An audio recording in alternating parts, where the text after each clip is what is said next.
I'm doing a pop quiz this evening, and I should be asking very difficult questions like how many members are there of the 3 degrees, who wrote Beethoven's Fifth, stuff like that. And during the day I'm hopefully selling a few copies of my book, The Golden Years of Radio 1. I've just done a book about Radio 1 because you probably know it's the 50th anniversary this year. Had quite a bit of fun with the cover actually, because there are 11 of us. It's what I call the Radio 1 First 11 on the cover, and so I asked people how many they can spot.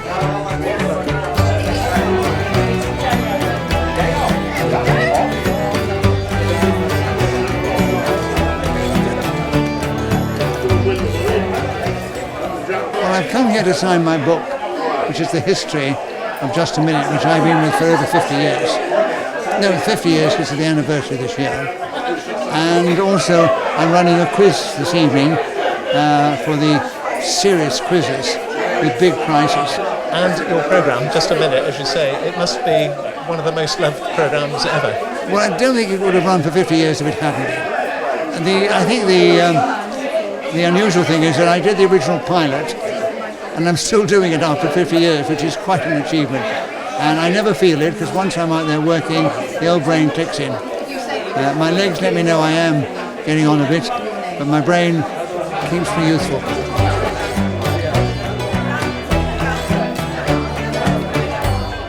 We're going to be doing some quiz things this evening. Yeah. So I think I'm going to meet lots of sort of Anaraki people, but in a good way. I know that I never win quizzes, but I think taking part is very important. Trivial Pursuit's not my strength, unless we do the Baby Boomers one. I think I'm told it's great fun, so I think it's just a way of getting people together. You don't have to have any small talk. You use the brain. It's very good for people of my age. You know, sort of live version of a crossword. What's not to like? I've seen some looky-likeys that I thought were the realies. What are you two doing here today, then? Well, we're promoting, aren't we? Oh, you dozy old twonk. What we're trying to do, right? Yeah. We're trying to get rid of all that dodgy gear we got from the lock-up, haven't we? You know what I mean? He who dares, all right, he who dares. And what have you got? What have you got on the back? Well, what do you want, pal? You know what I mean, John? All right.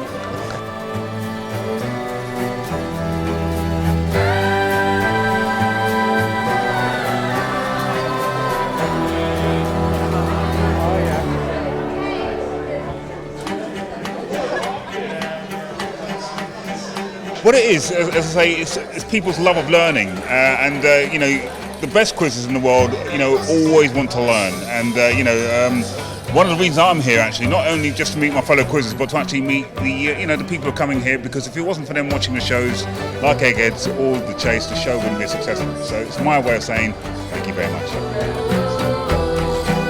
I'm here as part of the celebrity lineup for Quiz Britain here, etc. Obviously, as I'd modestly put it, Britain's most famous quizzer, if not the world's. I kind of enjoy coming along to these things. It's always nice to meet the public.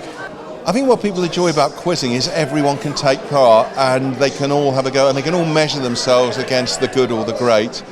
And everyone but everyone will be able to find a question that they'll know the answer, but the world champion won't. We have the world champion here, Kevin Ashman, possibly the smartest man on the planet, but I guarantee there'll be a question he won't know that somebody will. I had a gap of some years before last year, and I won it again last year, and amazingly I managed to retain it this year.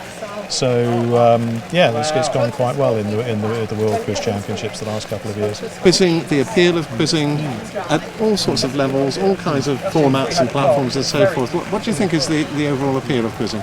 It's a difficult thing, and it's not a peculiarly British thing. A lot of people say it is a peculiarly British thing, but it does take place in other countries, not necessarily in exactly the same formats, but it is popular elsewhere too. I think it just appeals to people's wish to know more, appeals to their curiosity, their wish to find out facts. I mean, the mark of a good quiz, I think, is if it makes you want to go and find out more information about the thing that you've just heard about, if you didn't know anything about it already. That is a good mark. How do you do this? Oh, hang on. Oh, I don't know. Hang on. Can anyone do this? You know, it's embarrassing when you're asked a question, you don't know the answers. So I can get away with it tonight by just or getting them all to answer.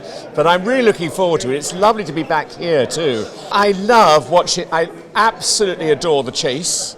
So I watch The Chase, and I like the programme before The Chase, which is Tipping Point, that's right. So I try and answer those questions, and it's great. So I do like to play it at home, so to speak. And the other thing I really love is University Challenge I've suddenly got into. And that's really interesting, because if you can answer a few of those, you feel really, really good. I find quizzes quite annoying, but the only reason I find them annoying is because I'm not very good at them. And my ignorance about most things is revealed. That's why I find them annoying. I'm asked here as a sort of a token celebrity type person off the telly, really.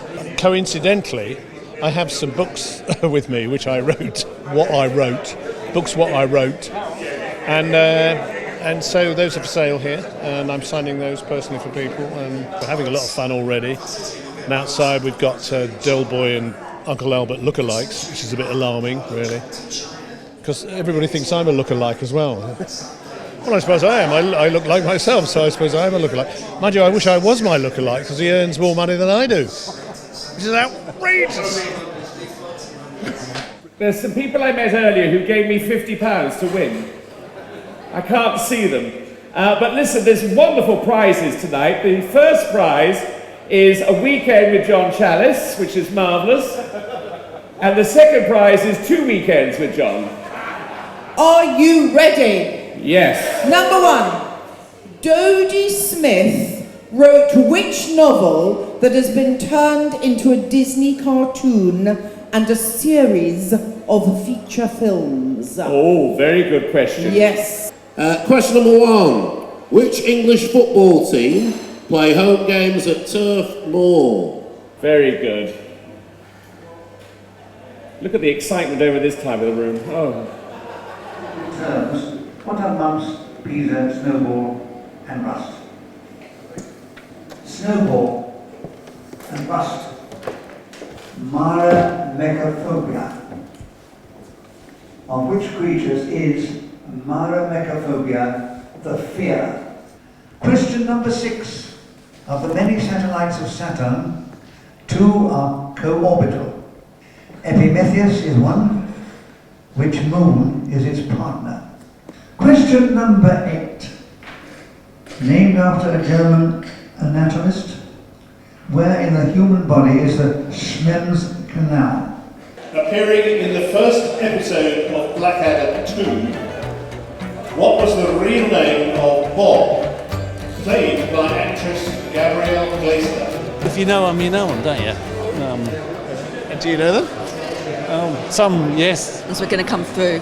Absolutely. You are confident? Yes, we are. Aren't we, team? Yes. Yes, Skip, we are, yes. Are you enjoying it? Yeah, it's really good. Really good quiz. Good. What do you think your chances are? Yeah, I think it's pretty good. We're pretty good quizzers, so yeah, hopefully. Well, the first round went well, and then it's gone a bit downhill from there, so we'll see. Oh dear. Are you enjoying it then? Oh, yes. Very good, very It's very enjoyable. So what do you think your chances are? Moderate. Depends how the music round goes. We shall see.